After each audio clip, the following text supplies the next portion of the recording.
Ihe a anaghị arụ ọrụ. This thing isn't working. Ndewo, this is Yvonne from Learn Igbo Now Challenge, and in this video we're going to learn about a vending machine not working, and it's a monologue. Ihe a anaghị arụ ọrụ. This thing isn't working.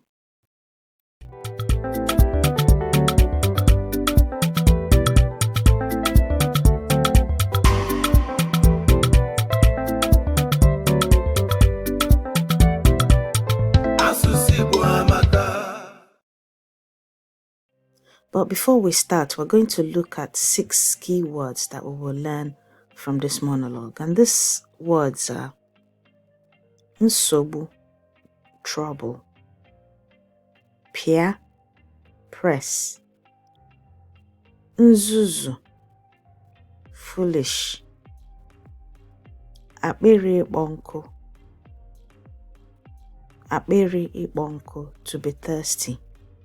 The literal meaning of this akpịrị ịkpọ nkụ is parched throat or dried throat. So akpịrị is throat, ịkpọ nkụ is to be dry, so dry throat, to be thirsty. So that's the literal meaning of this akpịrị ịkpọ nkụ, dry throat or parched throat. But when someone says akpịrị kpọrọ m nkụ, it means that they are thirsty. Ọnwụnwa, provocation or temptation. Ịrapụta or ịlapụta, to get one into trouble. Now for the monologue.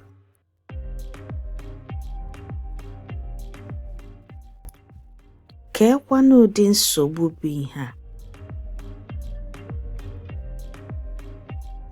Keekwanụ ụdị nsogbu bụ ihe a?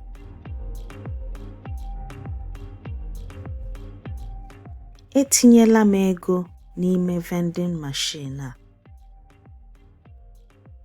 Etinyela m ego n'ime vending machine a.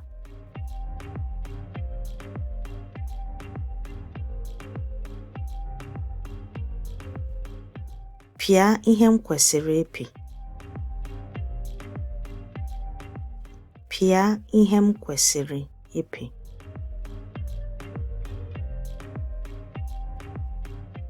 Mana mmanya nke m chọrọ adapụtabeghị.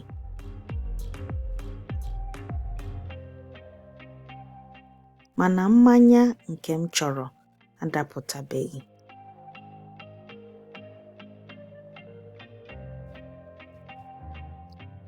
Ike nzuzu a adịghị m taa.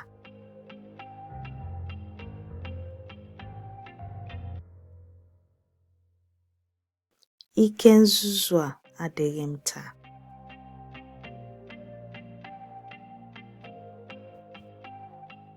Ụkwụ na-afụ m ụfụ. Ụkwụ na-afụ m ụfụ.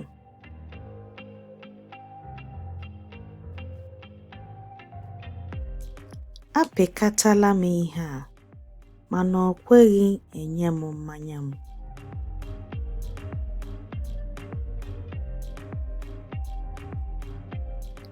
Apịkatala m ihe a, mana o kweghị enye m mmanya m.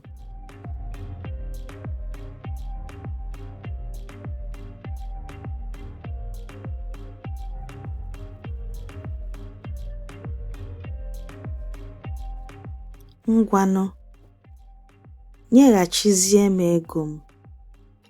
Mba. Ngwanụ, nyeghachizie m ego m. Mba.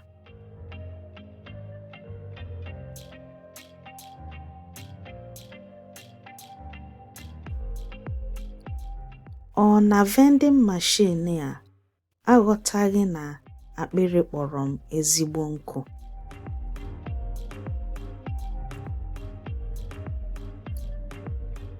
Ọ na vending machine a aghọtaghị na akpịrị kpọrọ m ezigbo nkụ.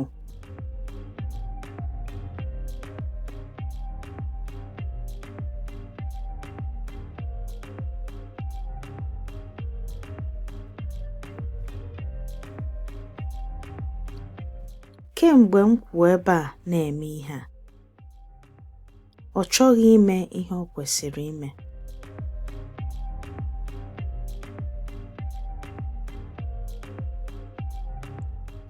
Kemgbe m kwụ ebe a na-eme ihe a, ọ chọghị ime ihe o kwesịrị ime.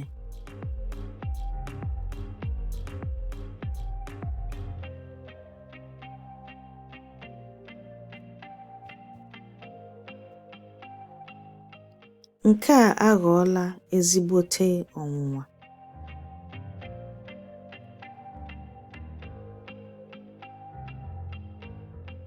Nke a aghọọla ezigbote ọnwụnwa.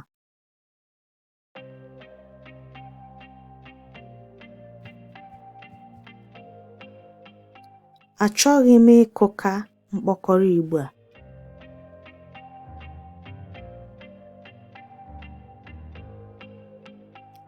Achọghị m ịkụka mkpọkọrọ Igbo a.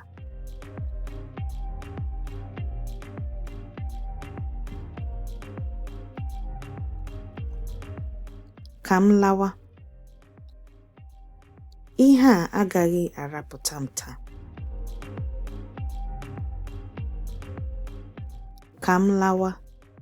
Ihe a agaghị arapụta m taa.